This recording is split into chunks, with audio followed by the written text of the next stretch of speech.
Yesterday we are saying about seeing the destruction of mind and body formations as the first fact of the 9 factors of sharpening the faculties.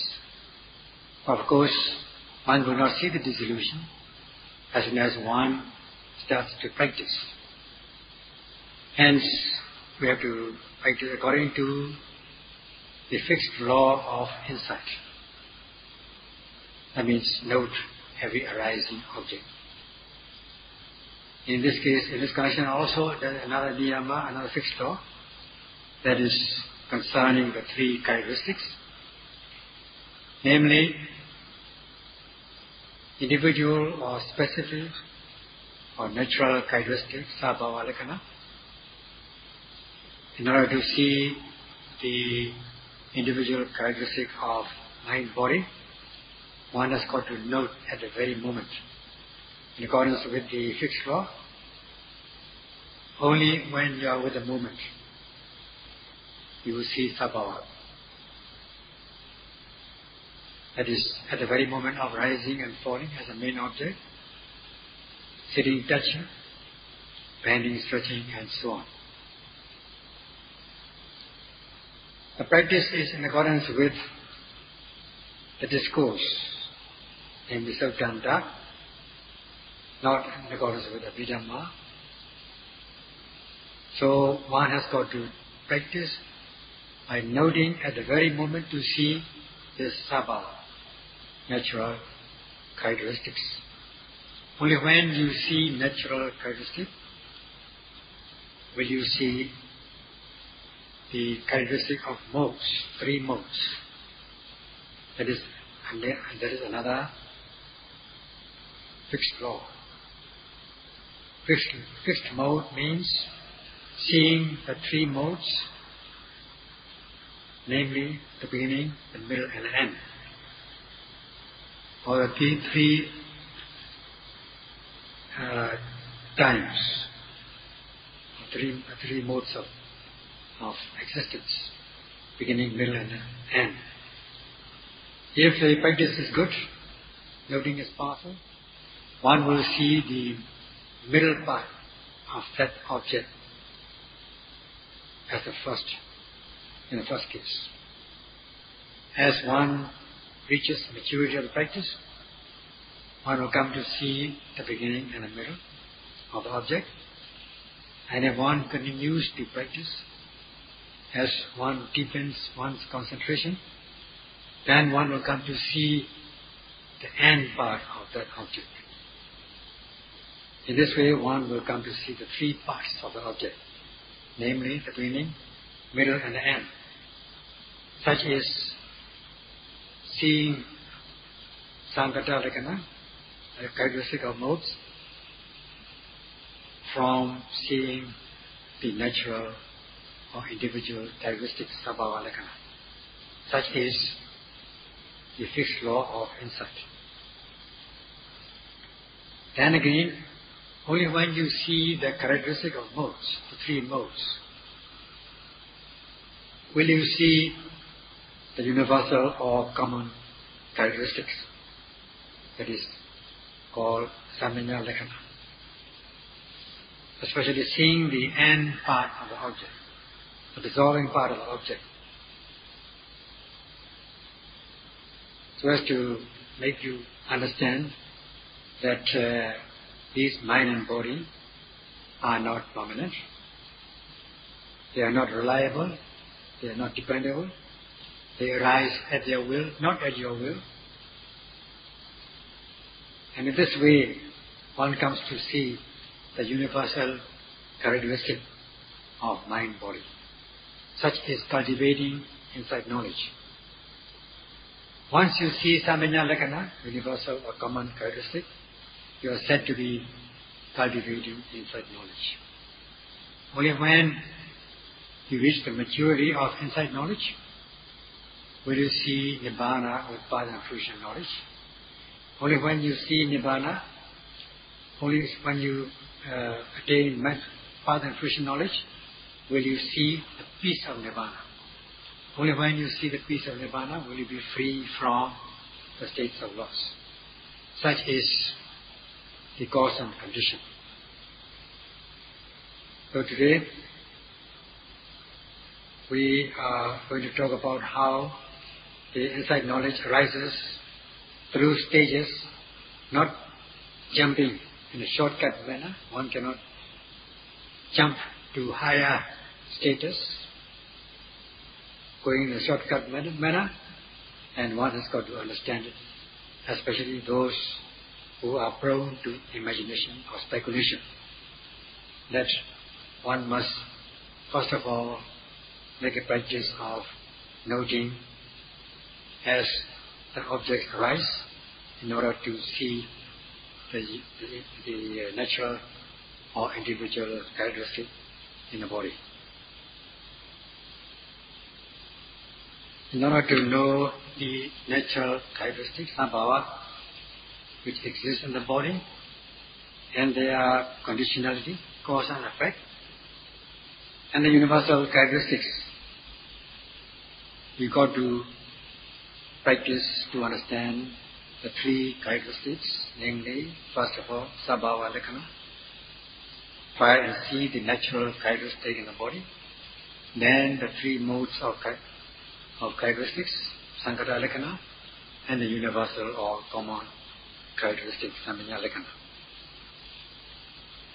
All these things cannot be seen by worldly means, as we usually do in the worldly sense, and the worldly wisdom or worldly knowledge, such as speculation, imagination, thinking. Not in the way of doing research in the case of material things, as we do research in the worldly sense. Now, the practice is to be done in the method of satipatthana, by way of mindfulness. First, to know the natural characteristics of sabhava. In order to know that, one has got to note at the very moment. Only when you note at the very moment, you will see sabhava. Not through imagination or speculation or thoughts. In the case of doing research on material things, as you normally do in the worldly sense, it is all right. You can think or imagine or speculate. But you will not see the true nature of things if you do like this in the case of mindfulness practice. As has been said yesterday, when you chew food, you are bound to experience the taste of that particular food. That is especially when you do it mindfully. If you are not mindful, if you are careless, of course you will not experience the taste of food, such as sweetness, sourness, bitterness, and things like that. If one is not mindful, then even one chews, or if one does not chew properly, one will not experience the taste of that food. So, just like this individual taste in the food. Every food item has its quality in the form of taste. That one we cannot deny. You cannot refute that. So too in every object there is a quality we call natural characteristic, just like taste in the food. There is the sabhava, natural individual characteristic in every object. That has got to be accepted. Not to be doubtful about this, not to be skeptical about this, not to indulge in imagination or speculation. You got to experience it by yourself to find the sabhava. But imagination in the practice is a great disturbance. It is a hindrance to progress. If one has a very meager knowledge and you want to expand your knowledge, you want to see what's happening things which are beyond your intelligence, then it will be a great loss. You cannot do it in this way. Then you will have doubts about it. Vitakka, we call it. Skeptical doubt, which can deceive you in the form of rationalism. The skeptical doubt can arise by deceiving you as rationalism or your own wisdom. That will be, if you do that, it will be time consuming, and you will not be able to cultivate mindfulness or concentration. That has to be understood at first. So in the practice, you've got to leave aside these practice of speculation, imagination and thinking, or leave aside your questions, wishing, inquisitive nature, wishing to know things which are also time consuming. Leave aside these things, just practice as instructed, note at the very moment, in order to see this sabha. As is said in the English proverb, namely, practice makes perfect. One has got to practice it. If a certain undertaking or a certain thing is beneficial, then one has got to undertake it. Therefore, practice is very important. The priceless. In the case of Vipassana, there are many priceless instructions which are for your welfare. They're priceless. And while giving you guidance how to practice, we have laid down the disciplinary rules to follow. So one has got to follow according to that, according to the methods laid down, according to the rules laid down, such as the instruction to note at the very moment. So you have to do by noting at the very moment. This is not imagination or speculation, because the instruction is thus. So you want to practice in this way, you are bound to get the benefit. So you have to do it thoroughly, meticulously.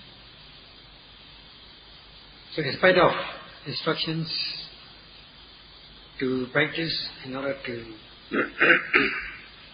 gain benefit, if you are not doing according to that, then it does not amount to not respecting the center and not respecting the instructions given. In order to gain the benefit, just follow the high level guidance given together with the disciplinary rules as laid down, that is being given in the text. If you do that in accordance with the instructions and discipline, you are bound to cultivate insight knowledge in your own right, clearly. And this insight knowledge will arise as a matter of course. So will be the sharpening of these faculties, namely Saravriya, Sarismari, Penya. They will also arise in their own right. Such is the assurance given in the text. In order to cultivate the truth, knowledge of the truth, one has got to overcome these hindrances to progress, things which will weaken your mind, make your mind impure. One has got to, one should not allow them to arise in the stream of consciousness. And in order to do that, you have to note at the very moment. Of course, in the beginning, you will not be able to cultivate insight knowledge. But if you go on noting at the very moment of arising of objects, then these hindrances to progress will leave us and the states which stay in your mind will go away, will be overcome, will withdraw, and then in their place knowledge will rise. So in the beginning, all you have to do is just note at the right moment, make it a practice. Even if there is no difference, no significant progress in the beginning, this practice will not go to waste. It will have its quality, and this will be explained from both the theoretical and practical aspects. In order to cultivate knowledge, to see things in their true nature, such as the discerning mind and body, and their cause and effect, and progress along the stages of insight, cultivating this discriminating knowledge. First and foremost, one is called to note the object and to be concurrent with the object when you're doing that. So, and in order to do that, you've got to use this sustained mindfulness. And in order to do that, you have to exert energy, virya. So in this way it has been shown, otherwise you will not be able to cultivate knowledge. And to be concurrent with the object, you need two mental powers. First of all, the aiming. You must take an aim, or aim your noting mind to the object of meditation. So it has to be concurrent. In order to be concurrent, these two mental powers, namely aiming and energy, or focusing energetically. So if you are able to exert these two mental powers, aiming and energy, the rest will follow automatically. All the rest will come as a matter of course. So all yogis have to do is to note, to be concurrent with the use of energy. Energy to drive the noting mind towards the object of meditation. We want to practice to be concurrent with the object to be noted, and in doing so, we take an aim at the object, the power of aiming, which is the jhanic factor, jhana, the factor of jhana. Jhana means one-pointedness. And then you apply energy in order to reach the object to be noted. So you use these two mental powers, aiming and energy.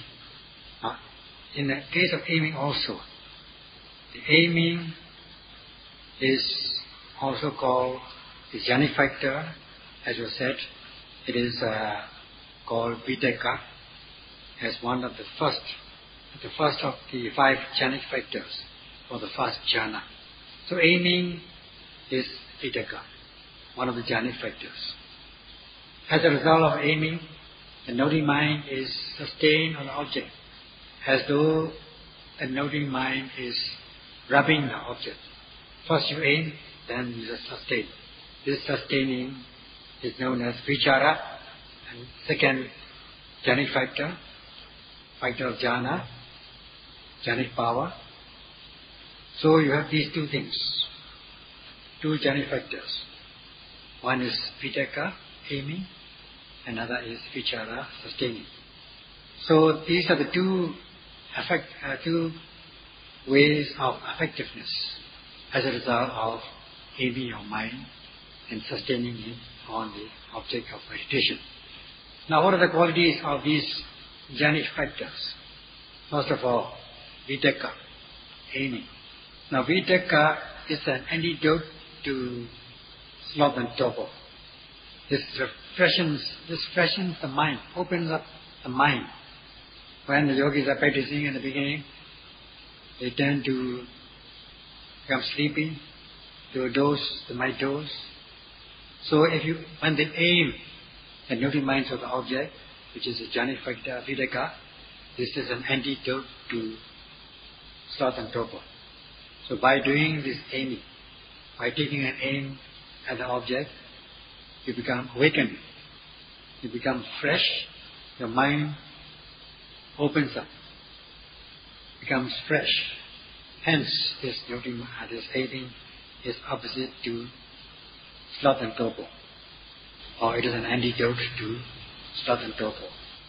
So, if the aiming is all the time, if you are taking an aim all the time, your mind will be open all the time.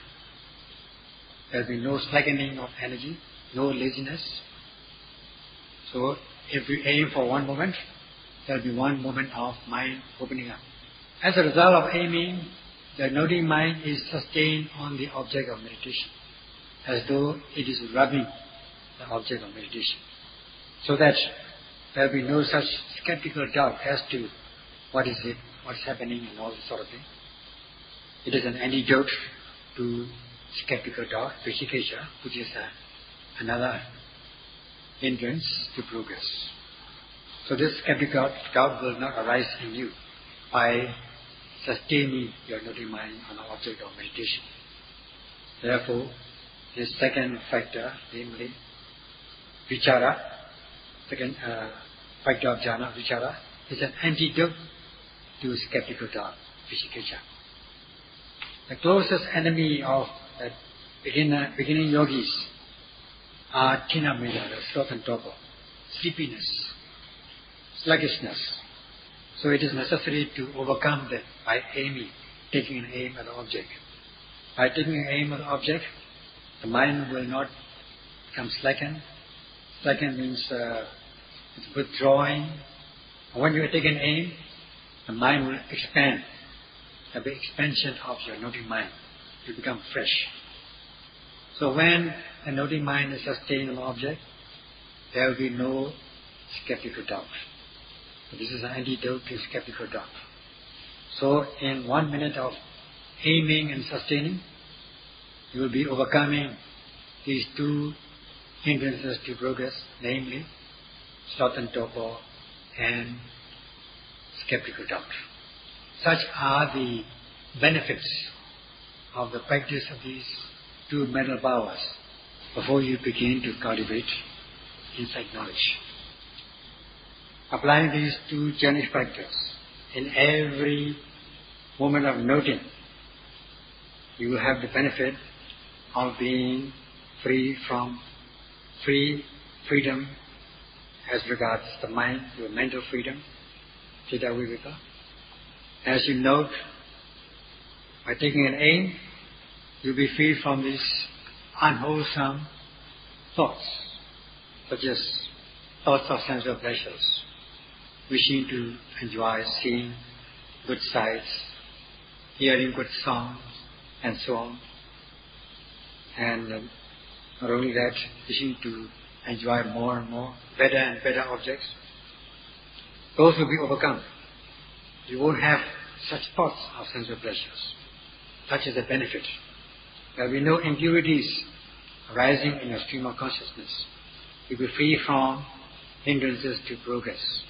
Not only just one hindrance, but all the hindrances, such as sense desire hindrance, that is the first of the hindrances. You'll be free from hindrances of ill will, likes and dislikes. You'll be free from likes and dislikes. You'll be free from, because of the aiming, Vitakka, you'll be free from sloth and torpor, that is, not wishing to exert energy. Or even if you wish to exert energy, you get exhausted very soon. Such is Chinamida, sloth and torpor. Now with the power of aim, Vitakka, you'll be free from that. Because the mind becomes extensive, the mind opens up, there will be no sloth and torpor. And also, because you are noting, so the noting mind is concurrent with the object, there will be no restlessness and worry. You'll be free from that kind of hindrance to progress. And as the noting mind is sustained on the object of meditation, as though the noting mind is rubbing the object of meditation, you'll be free from skeptical doubt, as we already discussed. In this way, every time You apply these two jhanic factors, namely Vitakka, Vicara, aiming and sustaining, you'll be free from these hindrances to progress. Such are the benefits. This Vitakka, this jhanic power, the power of aiming, serves as a go-between between the mind and the object. Now, how does it serve as a go-between? Now, in the practice of Satipatthana, if the mind has not been cultivated or trained with the practice of Satipatthana, you will be seeing only the concepts. There will be notion of, if you see something or hear something, taste something, you will be only experiencing the conceptual aspect of that object, known as paññatti, not the realities, but the conceptual things. But if you, before you make a practice of Satipatthana, you will be seeing all these conceptual aspects. You will not be seeing the realities or natural characteristics abhava.